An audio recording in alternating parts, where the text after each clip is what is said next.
बिहारी सतसई चल रहा था।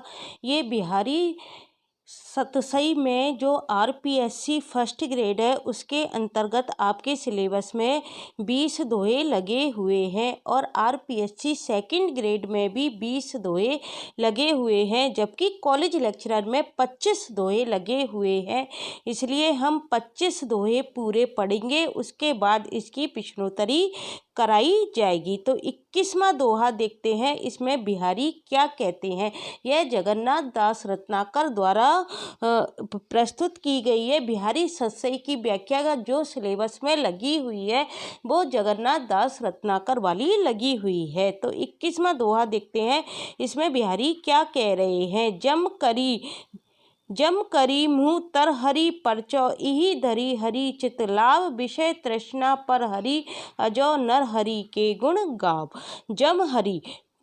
जम करी, तो इसमें बिहारी क्या कह रहे हैं। बिहारी कह रहे हैं, मनुष्यों को संबोधित करते हुए कह रहे हैं। कौन से मनुष्य हैं? सांसारिक मनुष्य हैं। उनसे क्या कहते हैं, तुम किसके मुंह के नीचे पड़े हुए हो। यम रूपी हाथी के मुंह के नीचे आप पड़े हुए हो। जम किसके लिए आया है? यमराज के लिए। तो यम और करी किसके लिए आया है? हाथी के लिए। तो तुम यम रूपी हाथी के मुंह के नीचे क्या हो? पड़े हुए हो। इस बात को तरहरी मतलब तली या नीचे आप पड़े हुए हो। इही दर हरि चित लाभ, इस बात को तुम क्या करो, अपने अंदर निश्चय रूप से या पक्के रूप से अपने मन के अंदर लाओ। किसके लिए कह रहे हैं बिहारी? सांसारिक मनुष्यों के लिए कह रहे हैं कि तुम सभी लोग किसके नीचे पड़े हुए हो? यम रूपी हाथी के नीचे पड़े हुए हो।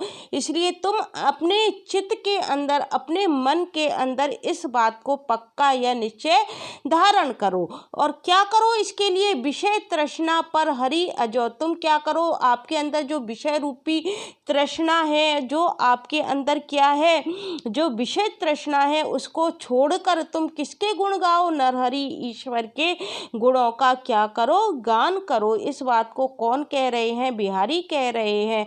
नरहरि किसके लिए आया है? भगवान के लिए आया है। तुम किसके गुणों का गान करो? भगवान के गुणों का ज्ञान करो। तो देखो शब्दार्थ तरहरि मतलब तुम किसके नीचे पड़े हुए हो?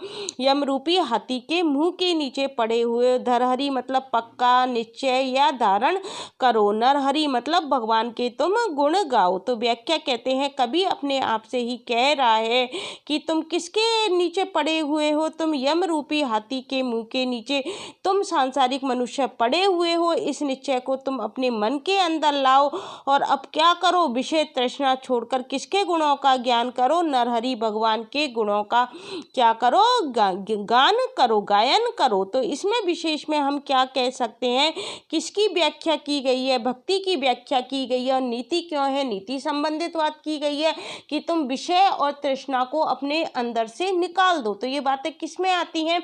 नीति के अंतर्गत आती हैं। तो इसलिए इसमें नीति का हमको भाव दिखाई देता है और भक्ति का भी हमको इसमें क्या दिखाई देता है? भाव दिखाई देता है। अब देखो 22 दोहा देखते हैं। इसमें देखो बिहारी क्या कहते हैं। पलनु पीक अंजनु अदर, धरे महाबरु भाल, आजू मिले सो भली करे, भले बने हो लाल। तो महाबरु क्या है? महावर जो नायिका पैरों में लगाती है वो क्या होती है? महावर होती है। और आजू मतलब आज। तो नायिका क्या है? नायक को देखती है। नायक क्या है? रात्रि में किसी दूसरी स्त्री के साथ रमण करके लौट रहा है। तो उसको देखकर नायिका क्या कहती है? नायिका कहती है उसको देखकर कि नायिका किससे कह रही है? नायक से कह रही है कि तुम्हारी जो पलक है उसमें क्या लगा हुआ है? पान की पीक लगी हुई है। पलनु मतलब पलक के लिए आया है और पीक किसकी होती है? पान की होती है। तो तुम्हारी जो पलकें हैं उसमें क्या लगी हुई है? पान की पीक लगी हुई है। अंजनु अधर, और अधर मतलब तुम्हारे अधर पर क्या लगा हुआ है? अंजन लगा हुआ है, अर्थात काजल लगा हुआ है। धरे महाबरु भाल, और तुम्हारे भाल मतलब माथे पर क्या लगा हुआ है? महावर धारण किए हुए हो। इस अनमेल स्थिति में आजू मिले तुम, इस ऐसी अनमेल सी स्थिति में यदि आज भी मिले हैं तो क्या करा है तुमने, सो भली करी, बहुत अच्छी बात करी है। भले बने हो लाल, और तुम क्या बने हो, बहुत अच्छी बात की है। ऐसी स्थिति में यदि आज भी मिले हो तो बहुत अच्छी बात है। अजी वाह, यह तो बहुत अच्छी बनी है। तो इसमें क्या बताया गया है, विशेष में हम क्या कह सकते हैं, इसमें कौन सा अलंकार है, असंगति अलंकार है। और नायिका कैसी है, इसमें मध्या धीरा है, खंडिता है और स्वकीय नायिका है। खंडिता क्यों है, क्योंकि नायक किसी दूसरी पर स्त्री के साथ रमण करके लौटा हुआ है, तो इसलिए नायिका कैसी हो गई, खंडिता हो गई। और स्वकीय उसी नायक की नायिका है, तो इसलिए कैसी नायिका हो गई, स्वकीय नायिका हो गई। इसकी व्याख्या देखते हैं। नायिका नायक से कह रही है, पलकों में आपके क्या है, पान की पीक है, अधर पर क्या है, अंजन है, माथे पर क्या है, महावर धारण किए हुए। इस अनमेल सी स्थिति में यदि तुम आज भी मुझको मिले हो तो बहुत अच्छी बात है, यह तो बहुत ही अच्छी बनी। तो इसमें क्या है, आपसे क्या पूछा जा सकता है, इस पूरे दोहे में आपको किस अलंकार का सौंदर्य दिखाई देता है, तो असंगति अलंकार है।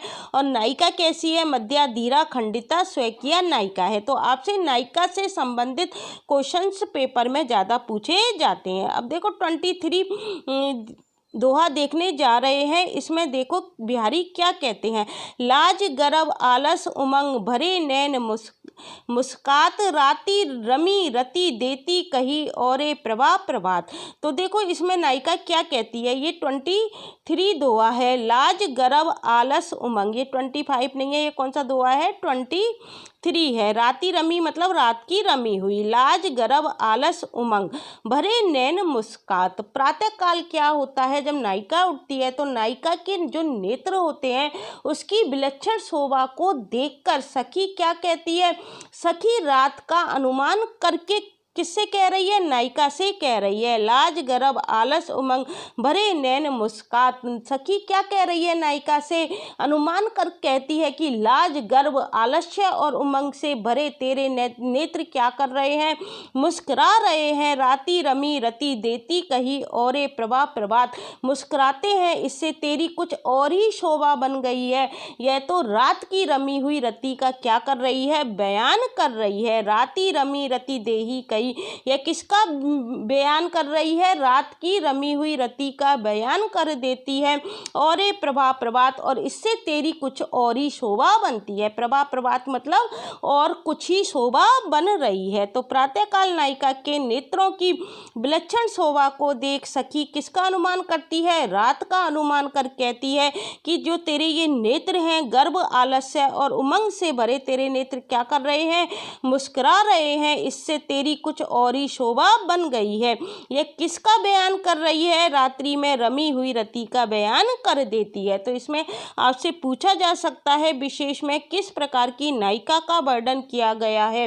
तो इसमें कैसी नायिका है, इसमें लक्षिता मुग्धा नायिका का वर्णन किया गया है। अब हम 24 दोहा देखते हैं। इसमें देखो बिहारी क्या कहते हैं, पति रति की बतिया कहीं सखी लखी मुस्काए के सबे टला टली अली चली सुख पाए। पति रति की बतिया कहीं, नायक और नायिका क्या कर रहे हैं, रंग महल में बैठकर क्या कर रहे हैं, विनोद कर रहे हैं। नायक ने बातों ही बातों में क्या कर दी, पति रति की बतिया कहीं। पति किसके लिए आया है, नायक के लिए। नायक ने बातों ही बातों में क्या किया, नायिका से रति की इच्छा क्या कर दी, प्रकट कर दी। सखी लखी मुस्काए, फिर जब नायक ने नायिका से रति की इच्छा प्रकट की तो जो नायिका ने अतरंग सखी की और इस भाव से देखा कि सब क्या हो गई, फिर नायिका ने सखी लखी मुस्काए। नायिका ने क्या करा, सखी की और नायिका ने अतरंग सखी की और इस भाव से देखा कि सब वहाँ से क्या हो गई, चली गई। के सबे टला टली, सब वहाँ से धीरे धीरे करके चली गई। और पति ने किसकी बात कही, रति की बात कही, तो नायिका मुस्कुरा दी। अली चली सुख पाए, फिर क्या है, नायिका ने मुस्कुरा कर क्या करा, मुख्य सखी को निहारा। अली अली एक किसके लिए आया है, सखी के लिए आया है। इशारा पाकर सब सखियां क्या करने लगी, एक एक कर वहां से टलने लगी, कोई ना कोई बहाना हो पाकर, कोई ना कोई। अली चली सुख पाए, अली मतलब सखियां वहां से चली गईं और नायिका ने क्या पाया, सुख की प्राप्ति पाई। और क्यों पाई, क्योंकि उसका जो नायक था वो किसकी बातें कर रहा था, नायक बातों ही बातों में किसकी इच्छा प्रकट की, उसने रति की इच्छा प्रकट की। अब देखो इसमें देखते हैं इसमें व्याख्या कैसे दे रखी है। नायक और नायिका रंग महल में बैठे विनोद कर रहे हैं। नायक बातों ही बातों में नायिका से इच्छा प्रकट करता है तो नायिका ने अतरंग सखी को इस भाव से देखा, मतलब हर्षित भाव से देखा, तो वो उसकी सखियाँ क्या हो गई, समझ गई और सब वहाँ से चली गई। इस बात पर क्या कर दी नायिका, क्या कर दी, मुस्कुरा दी, नायिका क्या कर दी, मुस्कुरा दी। नायिका ने मुस्कुराकर मुख्य सखी को निहारा, इशारा पाकर सखी के सबे टलाटली एक एक कर वहाँ से क्या करने लगी, टलने लगी, अर्थात जाने लगी। अली चली सुख पाए, कोई ना कोई बहाना पाकर, और जब सखियां चली गईं तो वो दोनों ने क्या प्राप्ति की, सुख की प्राप्ति की, नायक और नायिका ने। तो विशेष में क्या देख सकते हैं, विशेष में नायिका कैसी है, मध्या नवोड़ा नायिका का इसमें वर्णन किया गया है। अब हम 25 दोहा देखते हैं। इसमें देखो बिहारी क्या कहते हैं, तो पर बारो उर्वशी शून्य राधि के सुजान, तू मोहन के उर्वशी है उर्वशी समान। तो उर्वशी क्या है, एक उर्वशी नामक अप्सरा है, और दूसरा उर्वशी का अर्थ हम क्या ले सकते हैं, तो पर बारो उर्वशी, वो क्या बार करते हैं, उर्वशी नामक अप्सरा को उस पर नौछावर करते हैं। सुने राधि के सुजान, वो राधा कृष्ण से क्या है, रूठी हुई हैं, तो सखी उसे मनाते हुए क्या कह रही हैं, किसको मनाते हुए कह रही हैं, राधा को मनाते हुए कह रही हैं, क्योंकि राधा कृष्ण से रूठी हुई हैं। तो वो राधा को मनाते हुए कहती हैं कि हे राधा सुन, तू स्वयं इतनी सुंदर है कि किसी और की तो क्या कहें, तू कितनी सुंदर है, बहुत सुंदर है कि किसी और की क्या कहें।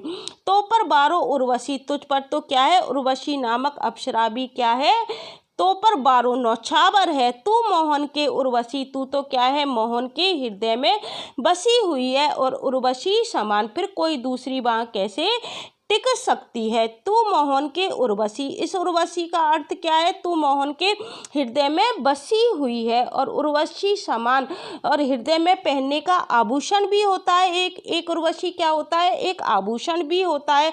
तो तू मोहन के हृदय में बसी हुई है, फिर कोई दूसरी बात कैसे बस सकती है। तो एग्जाम में जो क्वेश्चन पूछा जा सकता है वो उर्वशी का अर्थ पूछा जाता है। उर्वशी के कितने अर्थ हैं, इसमें 3 अर्थ हैं। एक उर्वशी का अर्थ आया है उर्वशी नामक अप्सरा, दूसरी उर्वशी का अर्थ आया है मोहन, मतलब कृष्ण के हृदय में बसी हुई है, और उर्वशी समान मतलब आभूषण विशेष के लिए आया है कि तू मोहन के हृदय में बसी हुई है, और एक ये आभूषण होता है जो पहनने के काम भी आता है। यदि पेपर में ये पंक्ति पूछी जाए तो मोहन के उर्वशी है, इसमें उर्वशी का क्या तात्पर्य है, अप्सरा से है, हृदय में बसने से है, या आभूषण से है, तो आपको आंसर क्या करना है, तो मोहन के उर्वशी है, मोहन के हृदय में बसी हुई है। आपसे इसका अर्थ पूछा जा रहा है तो इसलिए आपको क्या आंसर देना है, हृदय में बसना। तो पर बारो उर्वशी, यदि ये पंक्ति दे दी जाए आपको, ये दोहे की पंक्ति दे दी जाए तो इसका अर्थ होगा उर्वशी नामक अप्सरा। तो एग्जामिनर होता है वो घुमा फिराकर किसी तरह से भी क्वेश्चन आपसे पूछ सकता है। तो विशेष में हम क्या कह सकते हैं, नायिका कैसी है, माननी नायिका है। माननी नायिका क्यों कहा गया है, वो कृष्ण से रूठी हुई है, उसने मान कर रखा है, अर्थात तो मान क्या होता है, जब रूठ जाते हैं, मनाने से भी नहीं मन रही है तो वो क्या होती है, माननी नायिका होती है। और नायक इसमें किस तरह का है, दक्षिण नायक है। तो आज हमने बिहारी सतसई के 25 दोहे कंप्लीट कर लिए हैं। इसकी प्रश्नोत्तरी मैं शीघ्र ही लेकर आऊँगी। जैसे ही इसकी प्रश्नोत्तरी बन जाएगी आपके सामने प्रस्तुत कर दी जाएगी। यदि इसकी प्रश्नोत्तरी बनाने में टाइम लग जाता है तो 3-4 दिन का टाइम लग जाएगा। इससे पहले हम सूरदास के पद देखना प्रारंभ कर देंगे। यदि आपको वीडियो अच्छी लगती है तो प्लीज़ लाइक, शेयर और कमेंट्स करना मत भूलना। Thank you guys.